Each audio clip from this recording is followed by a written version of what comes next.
In March of 2025, Andrew Huberman recorded an episode that shifted everything we thought we knew about emotional healing. He invited Dr. Richard Schwartz, the architect behind internal family systems therapy, and together they unveiled something Carl Jung had already intuited over a century ago. There's a part of you, an inner child, that got stuck at some point during your childhood, and until that inner child is healed, your feminine essence remains locked away. It doesn't matter how many protocols you follow, how many self-help books you devour, how many affirmations you parrot in the mirror. If your inner child is still wounded, you're operating with only a fraction of your true feminine power. Jung called this the anima, the feminine principle that resides within every human being. But he went deeper. He discovered that a woman's anima is different from a man's anima. For a woman, the anima isn't just her feminine side. It's the connection to her own essence, to her primordial creative force, to her capacity to nurture, to intuit, to transform. And when that connection is severed in childhood, through trauma, neglect, or simply a society that teaches girls to be less than they are, that essence becomes imprisoned. Hold on tight, because what I'm about to reveal completely changes how you understand your own psychology. Dr. Richard Schwartz. In that March 2025 episode of the Huberman Lab podcast, explained that within each person exist multiple parts. We're not talking about multiple personality disorder. We're talking about the natural architecture of the human mind. And one of those parts he called exiles. The exiles. These are the parts of us that carry pain, shame, fear. They're the inner children who were wounded and then locked away in the basement of our psyche so that we could keep functioning.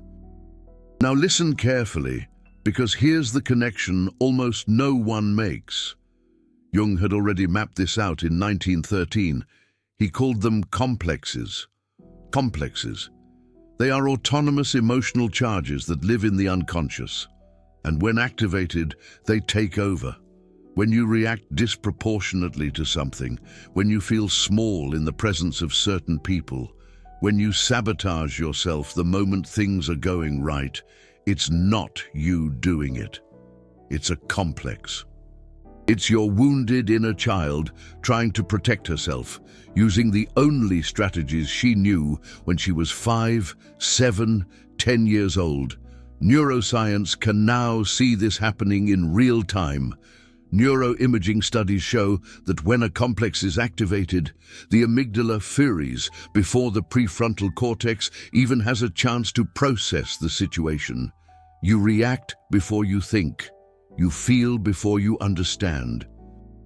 And that reaction comes loaded with all the pain that inner child never processed. But here's what academia doesn't want you to know. Jung discovered that the only way to heal these complexes was through a process he called integration. It's not about suppressing the inner child. It's not about forcing her to grow up. It's about going to her, in the dark basement where she was locked away, and finally listening to her. Schwartz arrived at the same conclusion 70 years later, completely independently. He calls it unburdening, the process of alleviating the burden that these parts carry. And Huberman, with his background in neuroscience from Stanford, validated the biological mechanism. When you access these parts with curiosity and compassion, instead of judgment, the nervous system shifts out of fight or flight mode. The vagus nerve is activated, cortisol decreases, oxytocin increases, and for the first time, that inner child feels that it's safe to come out of hiding. Do you realize what this means? It means that the feminine energy you so desperately seek, the confidence, the magnetic presence, the ability to attract what you desire, isn't something you need to develop. It's something you need to unlock. That energy is already within you. It always has been. but it's locked away alongside your inner child. Hold on to this information, because it will make much more sense when I reveal the complete protocol. Let me explain why this happens from a neuroscience perspective. The female brain has unique characteristics that science has only recently begun to understand. In 2024, researchers at Stanford used artificial intelligence to analyze brain activity patterns and were able to distinguish male brains from female brains with 90% accuracy. This isn't about one being better than the other. It's about recognizing that there are real differences that need to be honored. The female brain has stronger connections between the hemispheres, which means greater integration between logic and intuition. It has more oxytocin receptors, the hormone of bonding and connection. It has greater activity in the insula, the region responsible for bodily awareness and empathy. These aren't weaknesses. They're biological superpowers that have been systematically devalued by a culture that prioritizes masculine characteristics. And here enters the tragedy. When a girl grows up in an environment that doesn't honor these characteristics, she learns to suppress them. She learns that being sensitive is being weak, that trusting intuition is being irrational, that needing connection is being needy. And each time she suppresses one of these parts, she's locking a piece of her inner child in the basement. Jung observed this in his patients over a century ago. He wrote about women who had lost contact with their anima, their feminine principle, and how this manifested in depression, anxiety, and a persistent feeling of emptiness. He noted that these women had often gone through experiences in childhood that made them reject their own femininity.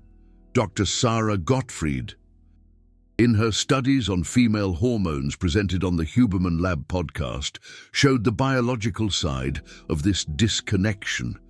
When a woman lives in a chronic state of stress, as happens when she's constantly suppressing parts of herself, her cortisol levels become elevated, and elevated cortisol directly interferes with estrogen and progesterone, the hormones that regulate not only reproductive health, but also mood, energy, and mental clarity. So you have a vicious cycle. Emotional trauma from childhood creates a disconnection from your feminine essence. That disconnection generates chronic stress. Chronic stress unbalances your hormones, and the hormonal imbalance intensifies the emotional symptoms.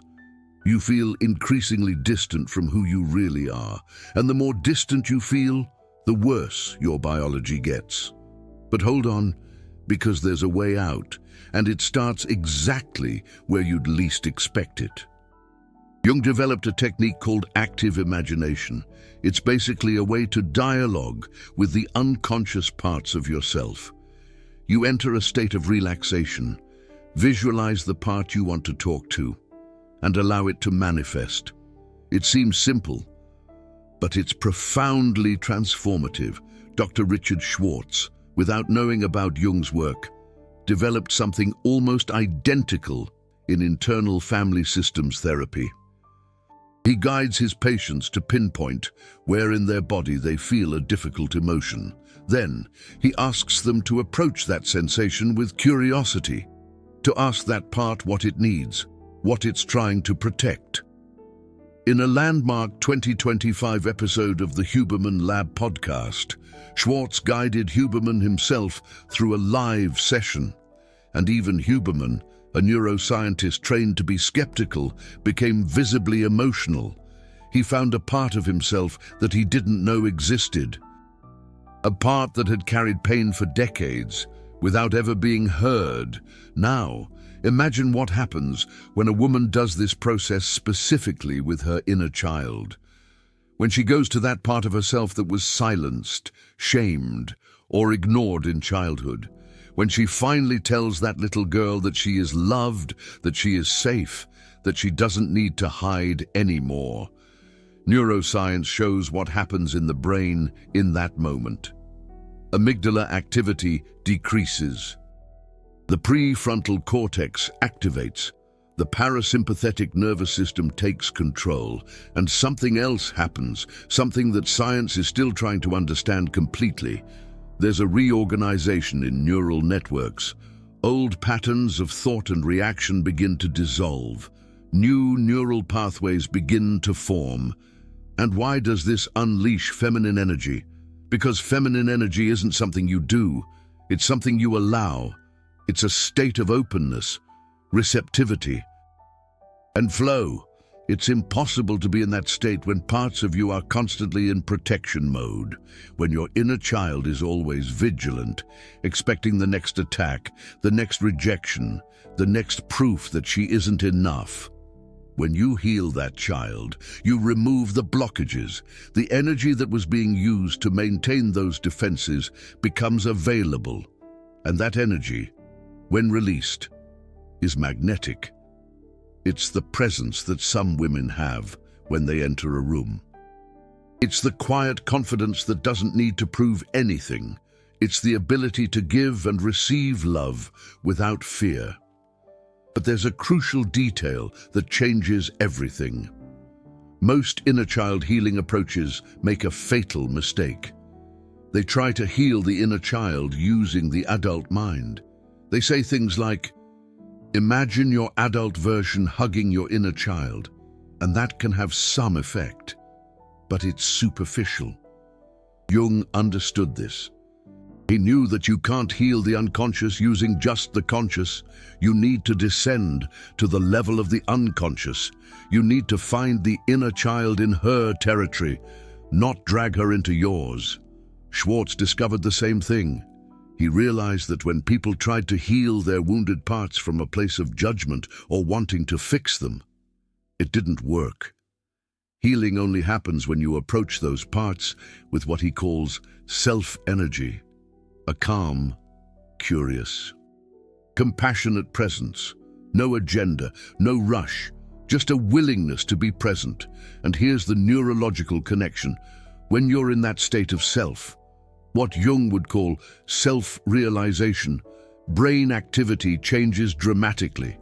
The default mode network, which is normally occupied with worries about the past and the future, calms down.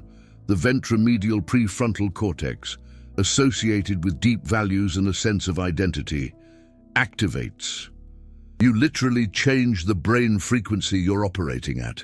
And in that frequency, healing is possible. In that frequency, your inner child feels like she finally has a real adult taking care of her. Not a stressed, critical, impatient adult. An adult who can hold space for whatever emotion comes up. I'm going to reveal to you now the protocol that unites Jung and Huberman to heal your inner child and unleash your feminine essence. Pay close attention because this can change your life. First step, create safety in the body. Before any inner work, your nervous system needs to know that it's safe. Use the physiological sigh that Huberman teaches. 2 short inhales through the nose, followed by a long exhale through the mouth. Do this for 3 to 5 minutes. This activates the vagus nerve and signals to your body that there's no immediate threat. Second step, invite the inner child. Close your eyes and ask internally, with genuine curiosity, where is the part of me that's still small and needs attention? Don't force an answer.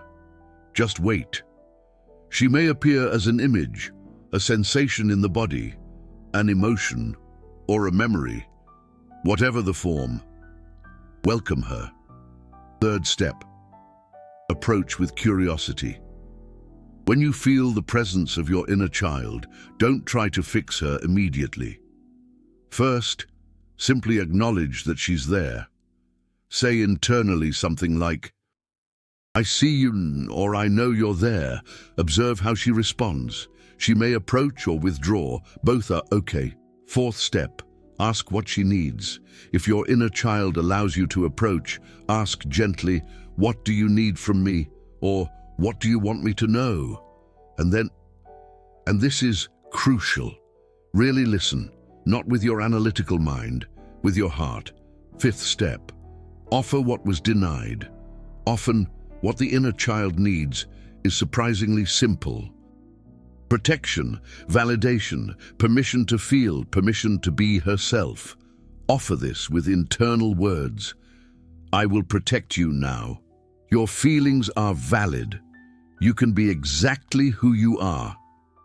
Sixth step, integrate into the body. Healing isn't just cognitive. It needs to be felt in the body. After the dialogue with your inner child, place your hands on your heart or abdomen. Breathe deeply. Feel any changes that have occurred. Allow your body to register this new experience of safety and nurturing. Seventh step, repeat with patience. This isn't a one-time process. Your inner child may have many layers of wounds.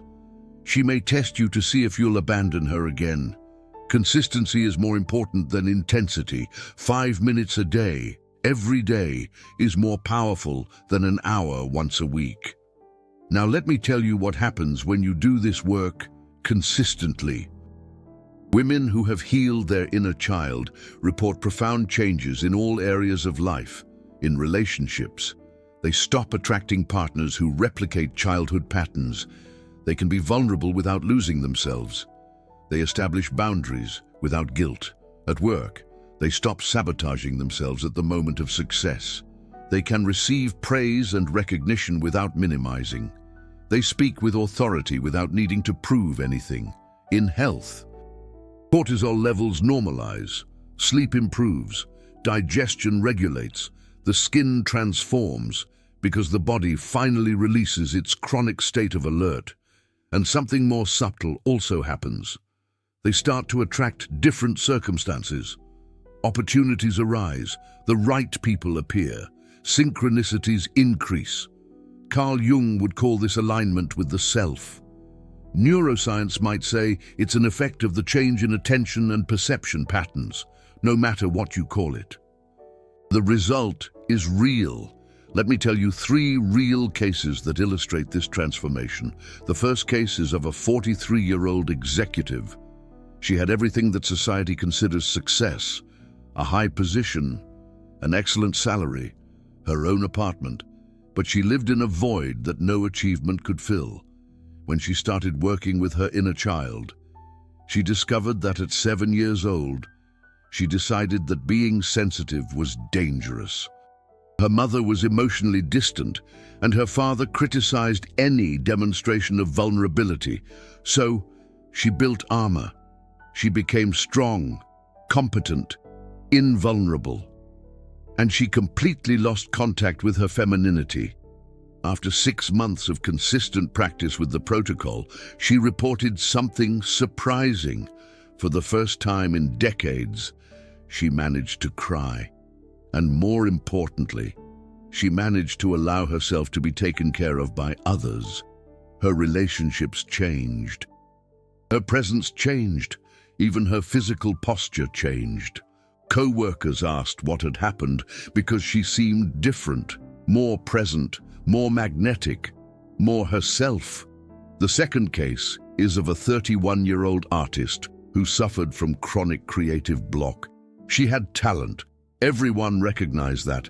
But when it came time to produce, she would freeze. Nothing was good enough. Nothing deserved to see the light of day. When she explored her inner child, she found a 9-year-old girl who had been humiliated in a school presentation. The teacher criticized her work in front of the entire class. And at that moment, she decided it was safer not to try than to risk being exposed again. Her creative block was a protector. It was there to prevent her from experiencing that shame again. When she managed to talk to that 9-year-old girl and tell her that this time would be different, that now there was an adult who would protect her regardless of the result, something unlocked. In 3 months, she produced more than in the previous 5 years. And the most interesting thing is that the quality of the work changed. It had a depth, an authenticity that didn't exist before, because now she was creating from her essence, not from her defenses. The third case is perhaps the most revealing. A 55-year-old therapist who had already done years of personal analysis. She knew Jung by heart. She theoretically understood all the concepts. But when she did the internal family systems process with a specific focus on the feminine inner child, she discovered a layer she had never accessed. At 4 years old, she witnessed her mother being belittled by her father repeatedly, and she decided, at the deepest and most unconscious level, that being feminine meant being vulnerable to pain. Her whole life was built to prove that she was different, strong, independent, that no one could ever hurt her that way. And it worked, to a certain extent. No one hurt her, but no one could really love her either, because she never allowed anyone to get close enough. When she healed that 4-year-old girl, when she finally told her that being feminine didn't mean being a victim, something transformed. She was able, for the first time, to receive love without fear, and that changed everything. These 3 cases illustrate something fundamental that Jung mapped out more than a century ago. He identified 4 stages of development of the anima, of the feminine principle. In the first stage, the anima appears as a primitive figure, purely biological, Eve, he called it. In the second stage, she becomes romantic, idealized, Helen of Troy. In the third stage, she rises to the spiritual, Mary, the mother of Jesus. And in the fourth stage, she becomes Sophia, wisdom, the woman who has fully integrated her feminine essence. Most women get stuck in the first 2 stages. Either they are disconnected from the body, trying to transcend their biology, or they are trapped in romantic patterns of seeking external validation. And this happens because the wounded inner child freezes development in the lower stages. She doesn't allow the woman to advance, because advancing would mean risking, and risking for a wounded girl is too dangerous. When you heal the inner child, you remove the brake that was preventing your growth. You can finally go through the stages, integrate the aspects of femininity that were blocked, and arrive at what Jung called Sophia, the wise woman, the whole woman, the woman who knows her power and isn't afraid to use it. Neuroscience offers a fascinating complementary perspective. Researchers have discovered that women who report a high connection with their femininity exhibit distinct patterns of brain activity. They have greater coherence between the prefrontal cortex and the limbic system, meaning better integration between reason and emotion.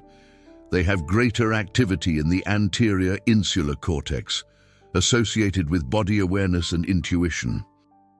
And they have different patterns of connectivity in the default mode network, suggesting a more integrated and less fragmented sense of self. These aren't characteristics that some women are born with and others aren't. They are characteristics that can be developed, or more precisely, unlocked, because they are already there, in potential. But they are being suppressed by the protection mechanisms that the inner child has installed. Andrew Huberman would explain this in terms of neuroplasticity. The adult brain maintains the capacity to reorganize itself throughout life. But this reorganization needs a trigger. It needs something that signals to the brain that it's safe to change. And that trigger, in the case of healing the inner child, is the repeated experience of emotional safety. Every time you approach your inner child with compassion, you are sending a message to your nervous system. You are saying that the danger has passed, that it's now safe to let the defenses fall, that it's now safe to be who you really are. But there's something I need to warn you about. This work will bring to the surface emotions that you may have spent your whole life avoiding. Anger at the mother who didn't protect you, sadness for the father who was absent, shame for things that weren't your fault, fear of being abandoned again. These emotions are not the problem. They are the path. Each emotion that arises is your inner child, finally feeling safe enough to show what she has been carrying for so long. If you run away from these emotions, you will be abandoning her once again. If you stay present, you will be proving to her that this time is different. Jung wrote that there is no awakening of consciousness without pain. He knew that the path to integration necessarily involves confronting what was rejected. Andrew Huberman would say that there's no neuroplasticity without discomfort. The very neural networks that kept you trapped need to be challenged so that new connections can form. Richard Schwartz discovered that the parts that resist the process the most are often the ones that need healing the most. They are the protectors, the parts that developed sophisticated strategies to keep the exiles locked away. These protectors can manifest as perfectionism, as control, as constant self-criticism, as dissociation. They are not enemies. They are parts of you that are trying to protect you in the only way they know how. When you acknowledge the protectors for what they are, something magical happens. They relax. They realize that there's finally a competent adult in charge. And then they allow access to the exiles, those inner child parts that carry the original pain. This is what academia rarely teaches. Most approaches to therapy work with the symptoms. They try to change behaviors, thoughts, reactions, but the symptoms are just the tip of the iceberg. The true transformation happens when you go to the root, and the root, in practically every case, is an inner child who is still waiting to be rescued. And here is something that Andrew Huberman emphasized in the episode with Richard Schwartz. The healing process isn't linear. You might have days where you feel more connected with your inner child than ever before, and you might have days where it feels like you're back to square one. This is completely normal, and in fact, it's a sign that the process is working, because the inner child was wounded in layers. Each layer of protection was added at a different point in your story, and the healing also happens in layers. You heal one wound, and that reveals another, even deeper one. You resolve one pattern, and another emerges. It's not a sign of failure, it's a sign of trust. Your inner child is showing more because she finally believes that you can handle it. Neuroplasticity works like this too. The brain doesn't change all at once. It changes through repetition and consistency. Every time you practice the protocol, you are strengthening new neural circuits. And every time these new circuits are activated, they get stronger.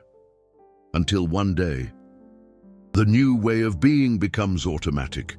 The feminine principle that previously required conscious effort becomes your new nature. Carl Jung called this process individuation. It's a lifelong journey, but the good news is that each step already brings benefits. You don't have to reach the end to reap the rewards. Every moment of connection with your inner child, every instant of compassionate presence, is already transforming who you are. You spent years, maybe decades, trying to be a version of yourself that pleased others. That was good enough. That deserved love. That didn't bother anyone. And every time you molded yourself to fit the expectations of others, you abandoned a piece of that inner child who just wanted to be loved for who she really was. The good news is that it's never too late. Your inner child is still there. She never left. She is waiting for you to finally come back for her. And when you come back, when you truly welcome her, something extraordinary happens. You stop seeking external validation because you've finally validated yourself internally. You stop fearing rejection because you've finally accepted yourself completely. You stop feeling empty because you're finally whole. That is the feminine principle essence that so many women seek. It's not something you acquire out there. It's something you reclaim in here. It's the return home. The return to yourself, the return to that girl who always knew who she was before the world said she needed to be different. You have just received knowledge that academia has kept fragmented for decades. Carl Jung in psychology, Richard Schwartz in therapy, Andrew Huberman in neuroscience, each with a piece of the puzzle. But few channels have the courage to put it all together and show the complete map, because when you see the complete map, you realize that healing was within your reach all this time. You just needed to know where to look. If this revelation resonated with you, if you felt something move inside you while listening, the super thanks is not just financial support. It's you saying, continue revealing what they hide. It's you funding the next revelation that could change the life of another woman like you. When you click on the golden heart, you become part of a larger mission. The mission to reunite knowledge that was purposefully separated, to give women back the power that was always theirs. Now tell me in the comments, how old was your inner child when she stopped feeling safe? What was the moment when you learned that you needed to be different from who you were? I want to read your story, because every shared story is a step towards collective healing. And who knows, by writing, you might already begin your own process of integration. Your inner child is listening. What are you going to say to her?